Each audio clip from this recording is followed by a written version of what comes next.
Good morning, Tallahassee. It's time to wake up War Chant on 97.9 ESPN Radio. Here's WarChant.com's Aslan Hajavandi and Corey Clark.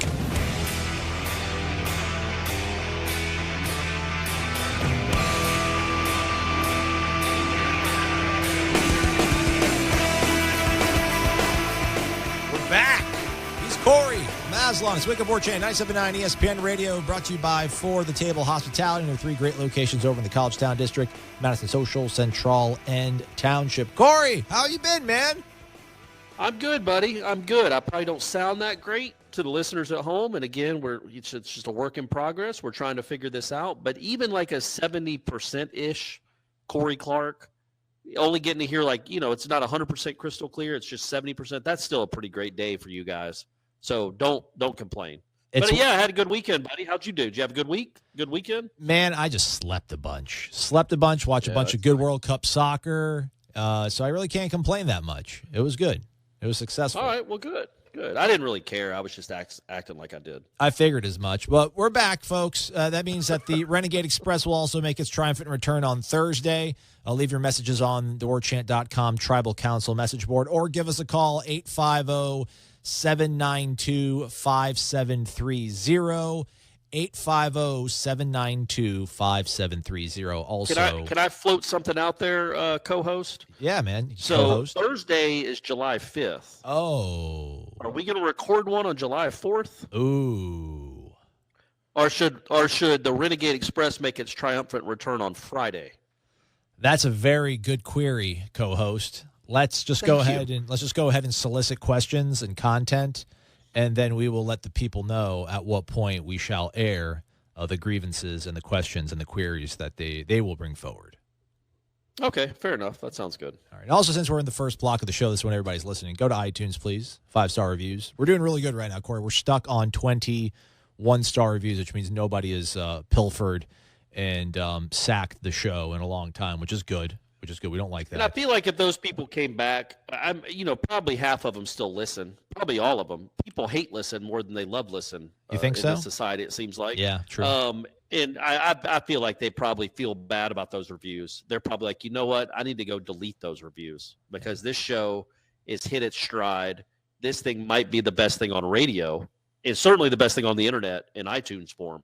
So they're probably going to go back and delete those reviews. I assume you can delete reviews that you don't like or edit them to 5 stars. Yeah, we had the one guy that kind of came guns blazing at me, and then I think he changed it from a 1 to a 4, and he actually he DM'd me. Right. He DM'd me. He was like, hey, man, sorry about that. And I was like, it's fine. Yeah. Happens not for everybody. I'm not everybody's cup of tea. But again, also since we're in the first block, I really need help on this, folks.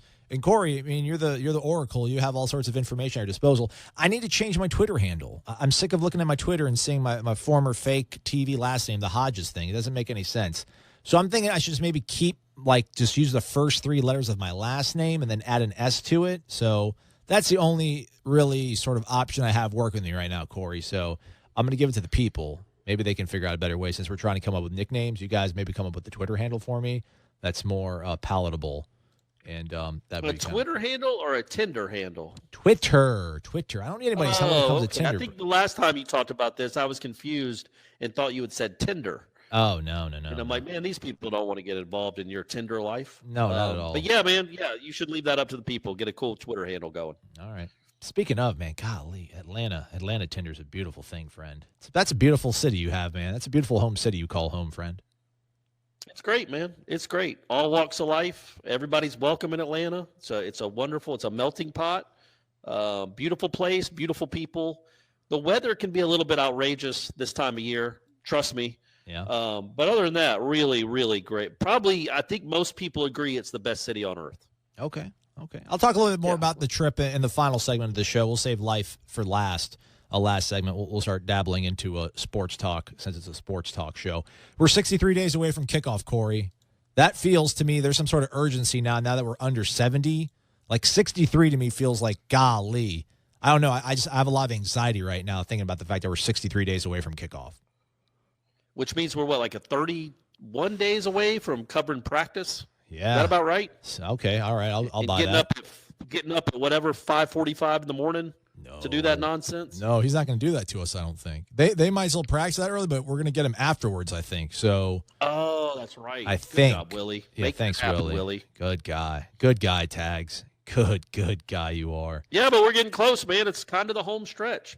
It's crazy. I've literally gone. I'd say I've been a college football fan, a hardcore college football fan, for 30 years, 31 years. In every July, this part of the summer, you get the same feeling. It always recycles itself. Like, God, when is it going to get here? Yeah. When is it going to get here? It's not like that with any other sport. And I'm a fan of all sports, but this is the one sport where it always seems the longest to get there. That's what makes it so beautiful, and that's why we love it. And it's why we're so passionate about it, because it burns hot, and it's not like a slow burn. It's just like a shooting star, man. And before you know it, it's gone. And then we're in Shreveport, and we're wondering what the hell just happened to us. And you're not seeing any shooting stars in Shreveport because it's nothing but clouds and misery. You know, I mentioned that before. I just think that there's obviously the enthusiasm around the team right now is because of the new coach, the new coaching staff, and, you know, just I guess all the sort of storylines and the unknown. But it's a fun unknown. But I think so much of it, too, is that I just feel like we got robbed last year. Like, Florida State fans got robbed. That was not a football season. I mean, I don't know what you can call September through December for Florida State football last year, but that wasn't a season. It has to be beyond anything over Bowden's last 8 years when things started going really rocky. I think is the most lost year of all years that Florida State's played in my lifetime. And for sure, I mean, I agree with that. And also the fact that the month of September was so bizarre. They played, one game? And then they had 2 straight games canceled from hurricanes that didn't hit the city. Didn't really even come close to the city. They had to cancel 2 different games and postpone them, and it never got a rhythm. By the time the season was in a rhythm, Florida State was 3-6. You know, that's when you're like, okay, now we know what this team is. But in September, when you're trying to figure out what kind of team it is, you play Darth Vader to open the season, and then you get the next 3 weeks off. Well, it was just such a weird start to the season too that. That hurricane certainly didn't do any favors for Florida State's season because James Blackman couldn't get that game under his belt to get confidence, yada, yada, yada. But yeah, it never felt like a real season. It never had that traction until the Boston College game. That's when you're like, okay, well, we know what this team is, and it's pretty darn mediocre. You know, you just yada, yada, yada it, and I don't want to put too much stock into it, but I mean, I don't know what's the difference between 8-5 and 7-6.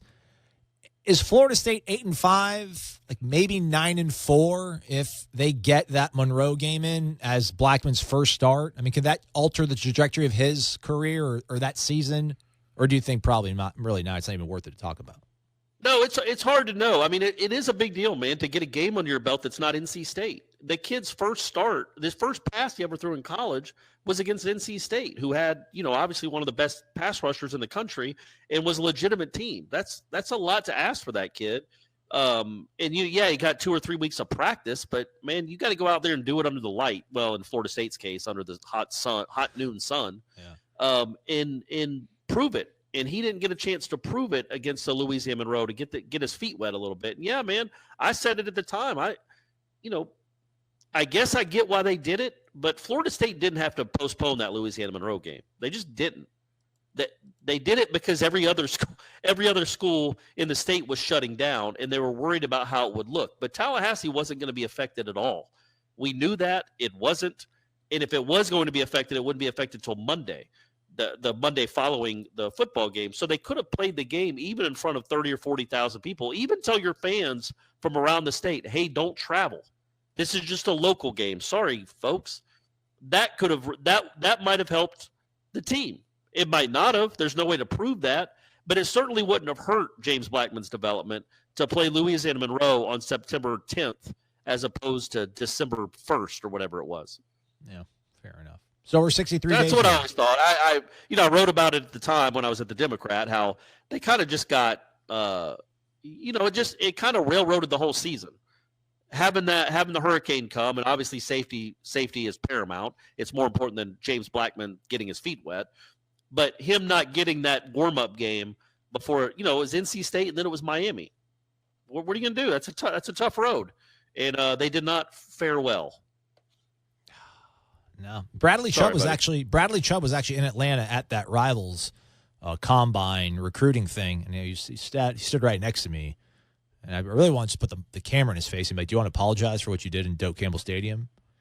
And decided I think it'd be funny, but then I was like, he might spit on me, so I decided not to. Right. Well, that's true. And what would you do if he did? I'd probably I'd fall on the ground like a soccer player and be like, this man. And I'd probably try to sue him, maybe for most of his signing bonus. That's not a bad idea. Would you Would you try to get punched? Obviously you're not going to sue him for just spitting on you and falling down. That's not really that's injury. gross. But would you try to provoke him or anyone to punch you where you could get a nice healthy settlement? You don't even have to go to court. They'll just settle out of court. No, because I don't want to be that guy. I don't mind being abrasive and provocative from time to time, but I don't know if I want to be that. I don't want to be, I don't want to be like a shock jock in real life. Well, no, I'm saying if he spit on you, not just you're going to get paid. Okay. If a kid spits on you that will just destroy you physically in a fight. Okay. Would you still try to get punched after that? Because you don't want to just take it. Right. You don't want to be like, hey, man, can you please not spit on me again? Yeah. You want to show that you're going to try to be tough. But you kind of in the back of your mind probably want to get punched, don't you? I think it's a win-win because either you fight back and then I think people will give you respect because you fought back, and then you're invariably going to lose that situation because of the physical discrepancy between the two. And at that point, then you can go for a lawsuit and then win in a court of law. So probably now that I think about it, if it comes down to it, I probably would have to take that when Keeping It Real goes wrong, Dave Chappelle show, I'd be like, hey, man, no one spits on me and gets away with it. Knuckle up. And then, right. I might get a jab in on him, and then he just obliterates me. Well, and then, you're probably at least, $50,000 richer. It's Is a that way all to I'm going to get? Make some change. That's all I'm going to get? I think if you say, let's knuckle up. Right. And then the guy knuckles up and punches you, I don't know what kind of standing you really have there. With litigation, legally. Well, I don't know. I'll call Morgan & Morgan for the people. They'll get me the information I need on those sort of things. There you go. We got a new sponsor. There we go. All right, man, let's step aside for our first break of the day. When we come back, we're going to talk football. We're going to talk about the former quarterback around here and maybe some of the new guys that will be arriving on campus. It's Wake Up War Chant, 97.9 ESPN Radio. You're locked in to Wake Up War Chant on 97.9 ESPN Radio. Elevate. Only obligation is to tell it straight. So much on my plate, I gotta delegate. Wake up! We're back. Zaslon and Corey. It's Wake Up War Chant, 97.9 ESPN Radio, brought to you by For the Table Hospitality. Corey, since we've been apart, a lot of things have happened. Thankfully, the SEC went the entire spring sports season, I think, without winning a national title of consequence. Shout out to Oregon State. Pat Casey and the Beavs taking down Arkansas. Can you even begin to imagine the teeth gnashing, the hand-wringing, the absolute misery of rank-and-file Florida State baseball fans had they lost a College World Series in the manner that Arkansas did? No, and I was talking with some friends about how painful that was, and some were like, that's even more painful than anything Florida State's gone through. Absolutely. And I'm like, of course it is. Florida State's had some heartbreaking losses in the postseason. None of them were for the national championship. Some of them were to go to Omaha. Some of them were to advance in Omaha. Some of them were to get to a super regional, whatever. But they weren't. I mean, the championship was in the air. Yeah. All the second base, all any of them had to do was go get the ball. The right fielder, I can't fathom what he was doing. The first baseman took a weird, crazy, I'm not really running after this ball angle as soon as it was hit. And the second baseman overran it by 12 feet. It was just it was right there. And so, no, I mean, that was an impossible time to have just a foul ball drop between three players. And then you knew once Oregon State tied the game that Arkansas was going to lose. And then I didn't feel like they had much chance the next night because they were heartbroken, man. Imagine you're 1 out away and you see a pop-up and you're like, man, we're Division I baseball players. This is over. I bet some of them were hopping over the railing to go dogpile on the mound, and then it drops in between them and then they lose. I can't think of another. I mean, I'm sure if I tried, there's probably other baseball games or other sports moments that were as heartbreaking. but I can't remember one quite like that where it was right there. All you had to do was make the routine play in your national champs. And it ain't like Arkansas is out there winning a bunch of championships in other sports. I don't know. Have they won one in football in 50 years? I don't think ever. Basketball, they won one in the mid-90s. It ain't like Arkansas is used to this stuff. So that had to be just incredibly, incredibly heartbreaking. Yeah. But oh well. Suck it, SEC. Deal with it. Sucks to suck, guys. You still got Walmart. You still do have Walmart and Jerry Jones and Jimmy Johnson. So that's right. It's pretty cool. And the Frank Broyles Award. It's named after your former coach. So things are looking up. It'll be all right there in Hog Heaven. But otherwise, while we were away, the news that broke about what it was a week and a half or so ago from our own Jeff Cameron, who you can hear right here on ESPN Radio 97.9 in Tallahassee, weekdays 3 to 6 p.m. about Jameis Winston was bracing for a 3-game suspension. Well, it came down. It's official. He's suspended for 3 games. Jameis Winston, of course, former quarterback for Florida State. And he's not going to appeal it, it seems like. He issued an apology. The accuser, which I guess, can we call her a victim? Because apparently he's taken some sort of accountability this time around on it. He apologized. Said that she appreciated the apology, but ultimately, it had some work to do. But that's another sort of argument, I guess. I just don't know what society wants from people who are accused of doing these things. And there's a spectrum. Matt Damon admitted we've got to accept that there's a spectrum when it comes to sexual assault. But when he said that, he got absolutely lambasted. So I'm going to distance myself from that statement because I don't want to get lambasted. But at the end of the day, this whole thing, Corey, this reminds me of I'll see people on the message boards poke fun at Florida or Miami. And listen, I can't stand those schools. But then part of me is just calm down, everybody. Just relax. But if I make fun of Florida and Miami with my friends, I'm like, I'm being funny, I'm being cool. So it doesn't bother me. So I'm sure a whole bunch of people behind closed doors and with their friends will say, man, Jameis Winston he's got to knock this off. It's embarrassing. I'm pissed off. But people are going to hear me criticize Jameis, and they're going to get mad at me because they're going to be like, you should be loyal and stand up for him. But I'm at that point now in Goodfellas when Henry Hill's got to get away, and the guys looks like, listen, I can't help you anymore. I got $2,000 in my wallet. Here it is. Good luck. I can't talk to you ever again.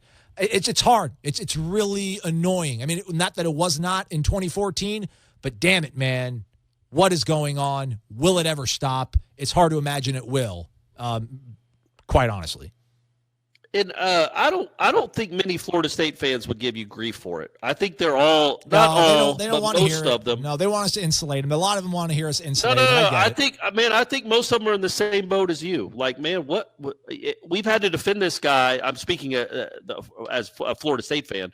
We've had to defend this guy now for 5 years. When's it going to stop? When does he grow up? And, I should go back. I know we talked about it a week or 10 days ago. Whenever Jeff originally broke it, and the Tampa Bay Times columnist wrote about how the Bucs should get rid of Jameis, blah, blah, blah. And I made fun of him at the time, saying, well, why didn't he write it 2 years ago when this allegedly happened and that came out then? Well, I want to go back and backtrack that because we found out new information. Now, we don't know how reliable the dude was that was with Jameis that said no. He got the guy that was with Jameis that night. One of them, not Darby, the other one who is now in prison for rape. Yeah. Which again, who are you hanging out with, dude? But anyway, that's a separate point. That guy said no. Jameis got into the Uber alone. He was being rambunctious at the nightclub, and we sent him home. And so Jameis, totally against what he said whenever it came out, that there were 3 of us and the driver was confused, now seems to be owning up, at least the way I'm reading it. He's owning up to the fact that, he got in the Uber alone. So quit lying, number one. And also quit acting like this. And you can't conflate what happened in 2012 in the huge roller coaster that was for 2 years or 3 years, really, with this. There's separate incidents, and like you said at the beginning of this, there are of course there's a spectrum. But still, man, you have to know better. And it sounds to me like you wouldn't accept a 3-game suspension if you didn't do it. And he seems to be admitting that he did something inappropriate or he behaved in a way that was caused by alcohol, which is now out of his life, which is fine. But the bigger point, I know I'm rambling, but the thing I'm going to write about, which will be on War Chant hopefully when people are listening to this or close to it, is what are Florida State fans supposed to do now? What are they supposed to think? For 5 years, they've been defending this guy. And I'll be honest with you, when it happened back in 2012 and 2013, and again, that is a much more serious accusation. People came out of the woodwork. Florida State fans really had like a tight-knit group around Jameis and defended him. And I don't know that I defended Jameis as much as I defended the Tallahassee Police Department, law enforcement, the Florida State football program, all that. Because none of us knows what happened that night, just like none of us knows what happened in that Uber car. But for 5 years, people have been defending this guy, and then he comes out and seemingly admits to being an idiot again. And whether it's ketchup cups filled with Coke, BB guns, crab legs, sexual assault, licking his fingers for W's, liking things on Twitter that he shouldn't, it's like Florida State fans are tired of it. And I think they're done with it. Like, I think they're done. Most of them are done defending this guy. And he's done it to himself. Now, he's still young. He can still maybe build up some goodwill. But heaven knows, man, the kid is, 23? And it seems like all Florida State fans have been doing for the last 4 or 5 years is trying to defend this guy. And he's made them all look stupid. I mean, it's everything you've said. Right? Do you think people – I think most Florida State fans feel kind of dumb that they've defended the guy. That's accurate. I would say I have a little bit of like defender's remorse going at random people on the internet trying to defend the honor of some guy that I've never met before that probably doesn't give two craps who I am, which is fine. I'm not trying to say that he owes me anything.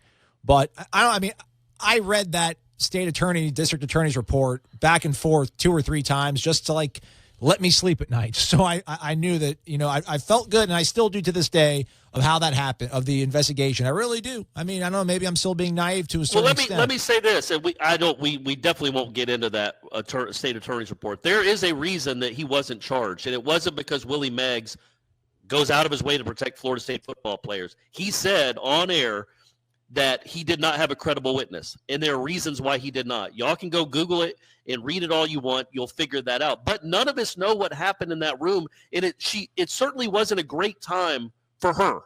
Yeah. And that Uber ride was not a great time, whether it's a crime or not. That Uber ride wasn't a great time for that driver. And you get to a point where you have to start just being a man. Just be a man. And maybe he is. Again, this happened 2 years ago.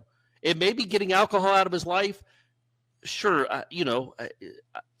maybe that's a big part of it. That's the last bullet he's got in his gun. I mean, they're scratching for reasons and excuses for things and why this stuff's going to change. I mean, the next is going to be now he's a father and he's close to getting married, so maybe now this will change, and I hope it does. I think it's a salvageable life. I'm not saying that Jameis Winston, he's dead in my eyes. He's never going to amount to anything in the NFL. It's all over. No, but this is it, man. This is the last straw. I know they said any sort of future indiscretions by him could result in potential banning from the NFL, but it'd have to be something along the lines of another sexual assault allegation, along the lines of what he faced when he was in Tallahassee, I think, for something that serious to come down. But, I mean, pull up any other guy. I mean, Ray Lewis, for example. I mean, that guy was put on ESPN's panel, one of their top NFL analysts, and that guy was – Super Bowl weekend was involved in a murder. So it's never too late to turn things around. But golly, I mean, at this point, I feel bad for like his fiance. Like, how embarrassed has she been? Like, if you love that woman, stop being in it when you're around other girls. Now that she's actually pregnant, and you're going to be a father. Like, you got to. I mean, as proud as he was talking about his father when he won the Heisman and all the sacrifices his father made so that he could live a good life. I just hope that maybe all this stuff finally comes into play now, because when he got suspended for the one game for the whole student union thing, it was, oh man, like they took away football from him for one night. And like that's going to really shake him to his core. Because if he's a true competitor, when you're taken away from your teammates and you're not in the fire in the arena with your boys, like that really does hurt. That leaves a mark. But I don't know, maybe a 3-game suspension, which is not going to dock him all that much pay because his base salary isn't even $1 million. So he's not going to lose a lot of money on this. But I don't know, hopefully the shame and the embarrassment, because I think it's going to take a different level now that he's at the NFL. Obviously, college football is so regionalized. It became a national story. But, I mean, now you're an NFL starting quarterback. This is the talk of every 32 franchise media market that has an NFL team and the entire country. Like, stop embarrassing yourself. I hope something clicks with him. And I don't think it's a stretch to say that it can. It's hard to feel optimistic that it will. You just got to hope, I guess. The overwhelming majority of the show's over with. The hard lifting, at least. We did it. We did it. Let's talk about LeBron next segment. That's right. LeBron going to the Lakers. What does this mean for the NBA? Corey Clark and I will break it down next on Wake Up War Chant. WarChant.com is the ultimate inside source for FSU football and recruiting. And now you can get in on the action for free for an entire month. WarChant.com is offering a risk-free 30-day trial subscription. Get full access to the #1 website covering the Seminoles just by entering the promo code WarChant30. That's WarChant30. Sign up and get in on the world's most active FSU message boards. Receive breaking news, stories from our award-winning staff, plus get exclusive interviews and videos. Just enter the promo code WarChant30. WarChant.com, your ultimate Seminole sports source.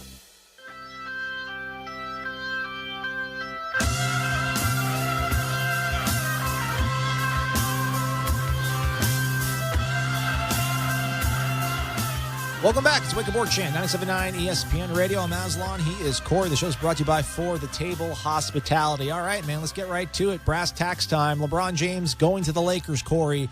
Is the Lake Show finally back? I hope so, man. I was really holding out hope that the Hawks would get him. Yeah. I felt like the Hawks might sneak in at the last second and either get KD or LeBron or Chris Paul or one of those guys, but no, they didn't. That did not happen. And, yeah, man, the Lakers are probably going to be pretty good for at least the next few years. Where's our boy Maxwell Gibbs at? Did he tell us when he called in a few weeks ago that his prediction was that LeBron was going to go to the Lakers? I think it was it not? He's our NBA insider. It might have been. I feel like a lot of people have been making that prediction. That wasn't some crazy out on a huge limb prediction from old Maxwell. But, yeah, good call, Maxwell. You kind of, I wouldn't say first guess that because a lot of people were on that limb with you. But, yeah, it'll be interesting. It'll be interesting, especially if they get Kawhi. Yeah, or DeMarcus Cousins or somebody like that. Way to not pander to our audience, Corey. I was trying to tee you up there, ingratiate you back Maxwell, to the masses. You're the best, buddy. There you go. are the best. Everyone's going to be mad at you for all the Winston bashing in the previous segment. I'm just trying to pick you up because I'm used to it. They're going to come at me. I'm fine. I'm tired and torn, but you're well dressed and a nice suit, clean. I'm under the impression, and I might be wrong, that most people agree with me. Okay. When it comes to I don't know if you want to call it bashing, but people are ready to defend somebody that they just don't want to defend them anymore. Quit giving them reasons to have to defend you. Yeah. Maybe that's the we want to cheer for you. We want to cheer for you. Exactly right. We don't want to have to censure you. Yeah, they want to cheer for the guy because he brought them so much joy, and he does seem like such a he is a charismatic guy, and he did change the program, and he gave them again so much joy. You just they want to cheer for you, Jameis. Let them. So Corey, I was in your town. I was in the A with Michael Langston doing a lot of recruiting. We had a full recruiting podcast on Friday. So everybody, there you go. Inject it right into your veins. It's all the recruiting stuff you could ever want and hope for. There's a lot of big time people there, like Priest Holmes. Priest Holmes was actually coaching the running backs. That was pretty cool. Oh, that's pretty cool. Yeah. And Jamal Lewis was out there from Tennessee, former running back Tennessee, 2,000 yards. Did he not have the record for most rushing yards in a game? And then somebody I feel like he had that. I don't know that he ever got 2,000 yards, but I think he did have, or he had a really huge. I'm pretty sure he got 2,000. He didn't beat Dickerson though. He didn't top Dickerson, but I think he had over 2,000 one season. But yeah, I think he had the single either for a single game or something like that, and someone broke it. But I remember laughing. So not to bash on our guy Priest Holmes. Priest, if you ever want to come on the show, give me a holler. But they're breaking out everything around the field. They got receivers and quarterbacks throwing the ball, defensive ends and linemen doing stuff, offensive linemen, defensive linemen. I'll get to that in a second. And they got running backs. So they put down the pads, those hurdling pads. I don't know how to, but they're just they're rectangular pads. Okay, they lay them on the ground in the shape of the worst shape that you get in Tetris. You've ever played Tetris, Corey? You've played Tetris. They got the different shapes in Tetris, and there's the one that's I don't even know. It's funky shape. You don't want that one, right? Correct. Okay, so they put the pattern of that on the ground, and then the running back just bunny hop. They pretty much literally just with their feet together, they just hop space to space and they sprint. And I look at Jamal Lewis, I'm like, Jamal, He looks at me and I'm like, you remember back in the day when they used to bunny hop during training camp? And he just like rolled his eyes and like laughed it off. He's like, man, I know. These combines are so they're very interesting to me because you get to see how the sausage is made, at least in terms of how they rank these kids. There was this one moment, it was the offensive line going on the defensive line. There was this one guy witnessing or watching it, and then another one of the big-time rivals guys comes up and is like, the kid got beat on the play, and the bigger guy from the rivals, the one that's more of a national name on the rivals site, he's like, hey, is that so-and-so? And the guy next to me is like, yeah. And they both look at each other with this look of disgust, just like, ew, like he's terrible. And like right at that point, I just witnessed that kid probably go from a 4-star recruit to a 3-star recruit. He's plummeting, man. Instead of going to Ole Miss, he's going to have to go to UTEP. I mean, all because of that one play. I mean, it's crazy. People talking about the kid that committed to Florida State at the camp, Derek McClendon, like, hey, I was watching some of the clips, and I saw that he was getting beat most of the time. He couldn't get any separation. Like, I'm a little bit concerned. It's like, golly, it's just, man, it's not for the faint of heart, those recruiting combine things, because you see players not perform well, and you start thinking, wow, really? Like, if this kid's a 4-star, if he's a Rivals 100 guy, then, like, man, like, what, that's not that good of a sign. You would hope that obviously it'd be more than one play or even one day. I mean, they're not in pads, are they? No. They're just out there. Yeah, so it's not – I mean, it's that football. I mean, you can tell some things, but you hope that's not really how they determine who's ranked where. Like, you just would hope. You would hope it'd be more like film and, actually what they do with football. Trust your eyes. But I do remember like they thought – I remember this from way back when. This would, I guess – I don't even know if Jimbo was the head coach yet when they signed No, he couldn't have been when they signed EJ. And EJ was a 5-star quarterback, like one of the best in the country before the Under Armour Bowl. Jimbo recruited him. Jimbo recruited him. Jimbo recruited him, but he wasn't the head coach yet. Oh, yeah. And then he had, I guess, what they deemed a bad week of practice or a bad game, and they bumped him down to a 4-star. And I remember Ira asked him about that on the National Signing Day. And he goes, yeah, I'm going to tell these – if they keep doing that stuff, I'm going to tell my kids not to stop going to their games. Like, how are you going to bump a kid down for one bad quarter when he was this, that, and the other the whole football season? You're going to judge him on whatever 3 quarters in an all-star game. So he wasn't real happy about that. And quite frankly, I know they say they don't care. Maybe Saban doesn't, because obviously Saban's getting pretty much whoever he wants. But all these coaches care. They want the number 1 or number 2 or number 3 recruiting classes. They want as many 4- and 5-star guys as they can get. And they do mean something to them. I'm not saying they mean they're going to be great players, but there's the hype that comes with it. There's the notoriety that comes with it. It makes the program look better when you're signing 4- and 5-star kids. I do think that stuff matters to coaches more than they let you believe. Yeah, I don't know how much it matters. It matters to the players, though, because McClendon. It definitely 100% does. And McClendon tweeted at one of the our, I guess, competing entities that does the recruiting stuff online, and tweeted at them the poop emoji and put the word bull in front of it because they ranked him a 3-star. So the kids definitely care about these things. He's got a chip on his shoulder, is what it sounds like. That's what you want. And I'm telling you, people might want to don't spin what I'm saying into what I think you guys are going to try to spin this into me saying. Just take it for face value. Can I try to spin it? Can I see what they're going to spin it into? You can always look at kids. I could always look at kids, and you could take off the jersey and be like, which kid goes to Florida State? Which one goes to Florida? I could just look at a kid. I could usually just look at a kid and be like, he looks like he goes to Florida. That guy looks like he goes to Florida State. Dude, Florida State. I don't know what you mean by that. Well, I'm going. Hold on. Buckle up. Sorry. It's a journey. So Florida State, right. Florida State got the kid McClendon, and he had some, moments in that camp where he got salty with guy. I mean, he wagged his finger at a kid like, "You do that again, I'm gonna whoop your rear end." And it's like, whoa, chill out, man. It's just a camp. First of all, these camps are ridiculous because these kids don't have pads, and they're making them fight each other, and they're not telling them, they're not breaking them up. They're not very assertive and firm with the whistle, and they're not making them shake up afterwards, which is just a terrible recipe. And then the offensive line, defensive line are going head-to-head. And that kid, Dante Lucas, who's on the we call him the Pope right now because he baptizes people. He's the guy that he's got his... That's where it comes from. I didn't know where the nickname came from. Yeah, because there's a photo of him with his hand clutched behind the head of a young man, and then his other hand is on top of his sternum, almost in the act of like baptizing somebody in water and then bringing them back up.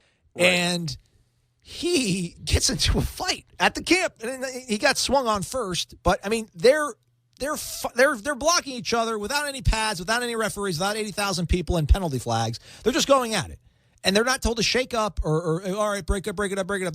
They just like, all right, enough. That's all they do. It's like, man, you got to get in and break these guys up. Well, the kid got his feelings hurt because he lost to Dante Lucas, and Dante Lucas got punched in the face because of it, and then Dante fought back.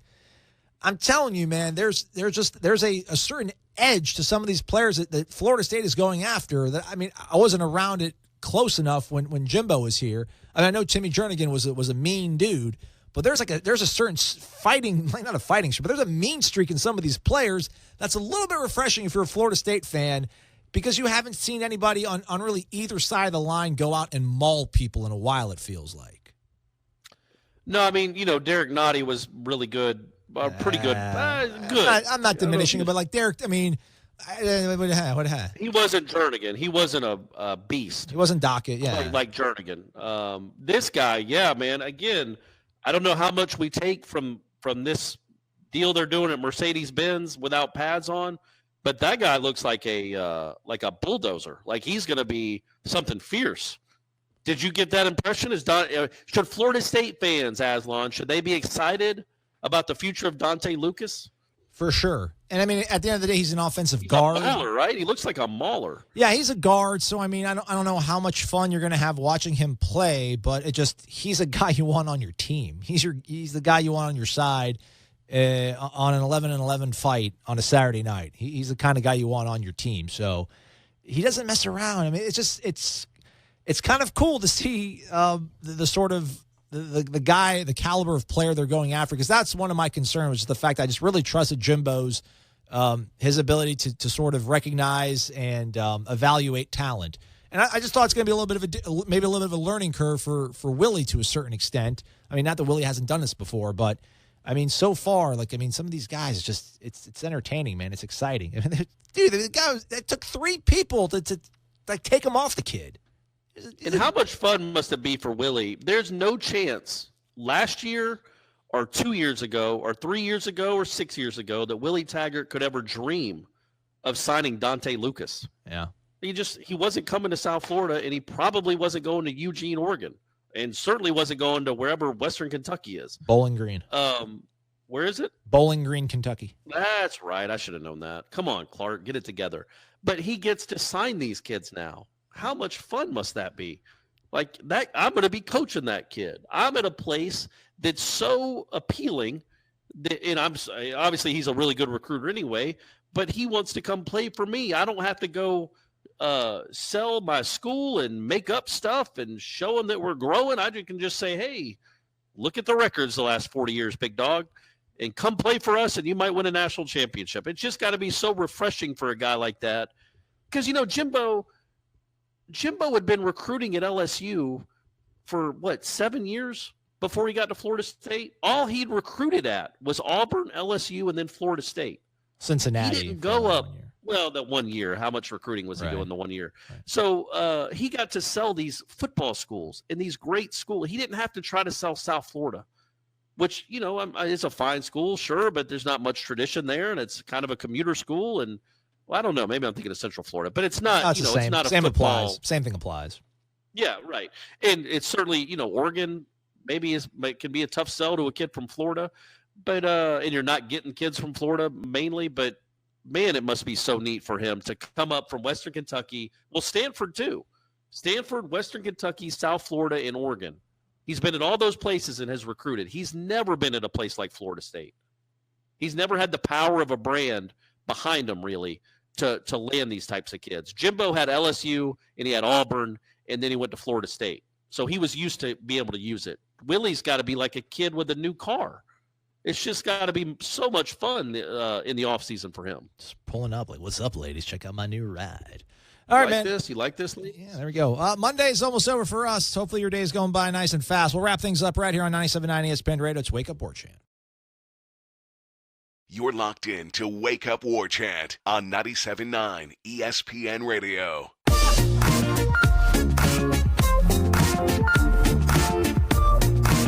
What's up? I'm Aslan. He's Corey. It's Wake Up Board Chant, Monday edition of the program right here on 97.9 ESPN Radio. All right, Corey, we were away for a little bit, a few days. I was going through some stuff, and, my email went down, so I can't pull that up. Somebody did tweet at me, though, that they agree with me about that show on Netflix that you told us to watch, The Evil Genius. A quote, dude, you were so right about Evil Genius on Netflix.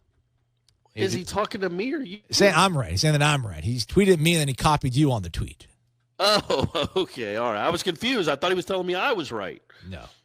Well, y'all are crazy. It's a good show. It does not have a great ending, but it's just such a bizarre story. It is. That's fair. But again, there's no resolution. Like I need resolution to movies and stories. Isn't that how it works? Isn't that what they teach you in the Grady School of Journalism? Doesn't it have to be like resolution in your tales and your stories and your write-ups? I feel like the resolution, spoiler alert, people that haven't watched it, turn the volume down for 6 seconds and then turn it back up. I think the resolution is that she did it and she had them do it. Yeah. But they never come out and say that. That's it. All right, welcome back. Welcome back, listeners, the ones that haven't watched that yet. Go watch it. I didn't spoil anything. We got email last week, too, that I didn't see. Again, we'll dive into all your questions on the Renegade Express on a to-be-determined day this week, 850-792-5730, 850-7-YAKS-30. He actually writes it to you, Corey, but he didn't put an E in your name, so I almost feel like we shouldn't read it because, if you can't spell his name right, people. Anyhow, as it relates, Corey, to hiring a new baseball coach, I think you need to analyze why 60% of the last 15 national champions have been first-time head coaches. My initial take is these coaches are not set in their ways, and they work harder. What does that mean, they work harder? Case in point, Kevin O'Sullivan, relentless recruiter. Bobby Bowden used to say it's not about the X's and O's, it's about the Jimmies and Joes. These guys go all to showcases. Their presence is always seen. They bring a fresh look at the nuts and bolts, hitting. They're more aggressive, fielding technique, blah, blah, blah, blah. So there you go. Bill wrote that. He thinks that the first-time head coaches are more pliable, I guess. They're not set in their ways, and they work harder.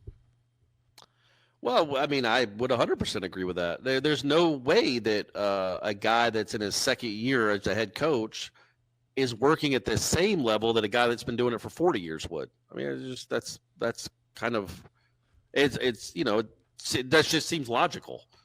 But Mike Martin Jr. I didn't know if that was a defense of Mike Martin Jr. getting the job or a reason that he shouldn't get the job, or if it was just kind of I wish people would be more explicit. On 11. I wish people would be like, listen, I'm against you. Here's why. As opposed to just like writing us emails like, Aslan, you're stupid. Here's why. But maybe he's just. I don't even know if he was disagreeing with me or being contentious at all. I agree with that. I think that there are the guys that get those jobs work harder right away. But I certainly think that Florida State is landing plenty of good recruits. In fact, they got another kid over the weekend.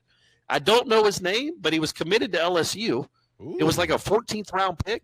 Was like a really one. They think he's like one of the best power hitters in the country, and he's coming to Florida State. I don't know his name. Sorry, folks, but he decommitted from LSU and will be a part of the 2018 Florida State baseball class. No kidding. Which is odd that he hadn't already signed, but he hadn't. So now he's going to Florida State. I tried to look it up there, but I was unable to pull it up. But I think it goes to that's probably a. I don't know. Again, I don't know if that's a pro-Meat or an anti-Meat sentiment. Meat would be a first-time head coach, but I think it just kind of goes back to the whole. Do you want to move it all on? You don't have to, but do you still feel pretty good about the fact that if Florida State hires an assistant coach, which we would imagine would be their first time being a head coach, it has to be Meat, right? It still has to, right? They're not going to go hire the pitching coach from Arkansas. Yeah, I couldn't fathom a reason you would hire any other assistant coach, and if it's not that guy that's been vital. I can't stress how vital he has been to the program for the last 20 years, that you would go hire and not even a head coach in another program, an assistant coach in another program. And it ain't like Florida State's been struggling the last 20 years. I know they haven't won a national championship, but they still do what they do. And Meade is a big part of that. So if you're going to go the assistant route and not the proven head coach route, because Mike Martin Jr. is not a proven head coach. Obviously, he's never been one. It would be completely bizarre to hire another assistant somewhere else in this country and not the guy that's in your clubhouse already. Yeah. That's my opinion, folks. Just like the Jameis stuff, deal with it what you will. Smart people can disagree. You're usually wrong if you're disagreeing with me, but sometimes you might be right. I'm willing to accept that. I'm a big man. I make mistakes. I say dumb things, and I write dumb things. But I'm usually right.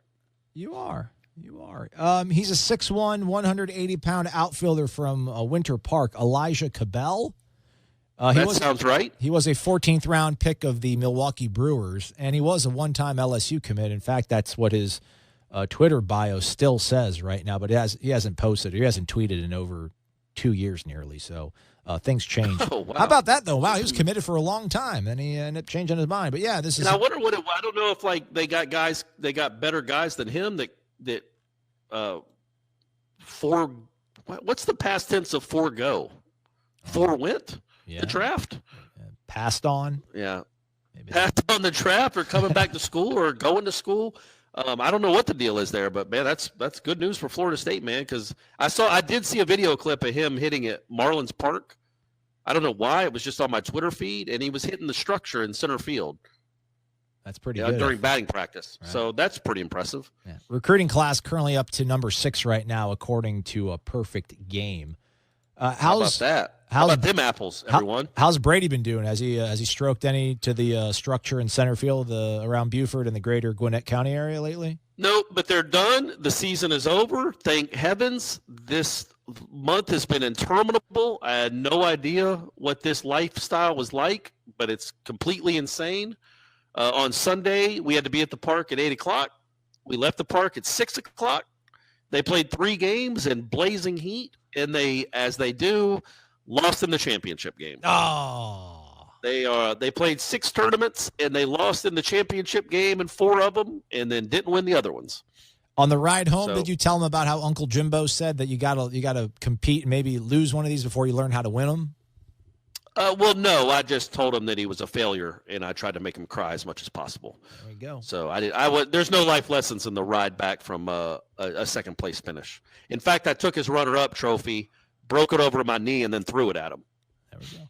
More great That's insight. normal, right? Parents are like that, right? That's a joke, by the way, people. I know I'm so dry sometimes you can't tell, but obviously I told him I loved him. I was proud of him. I just wish I had a son that was a better baseball player. There you go, man. Truth hurts sometimes. Deal with it, Brady. It'll get better sometimes. That's right, buddy. You're 10 now. You're in double digits, buddy. You got to be able to take some tough love. He's Corey and Maslin. Thanks for listening, folks. We'll be back all week long. It's Wake Up War Chant, 97.9 ESPN Radio.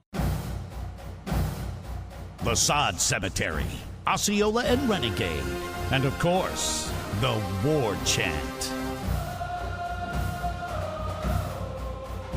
These are great traditions known to all Seminole fans. If you are a card-carrying, garnet and gold-wearing Nole, don't you deserve a site that is truly dedicated to covering FSU sports? WarChant.com's staff has over 50 years of experience covering the Seminoles. WarChant.com is the only FSU outlet with a full-time recruiting analyst in Tallahassee. Plus, it's the only site with a full-time videographer and a daily podcast, 100% dedicated to FSU sports. Why act like Gators and settle for second best? WarChant.com, your ultimate Seminole sports source.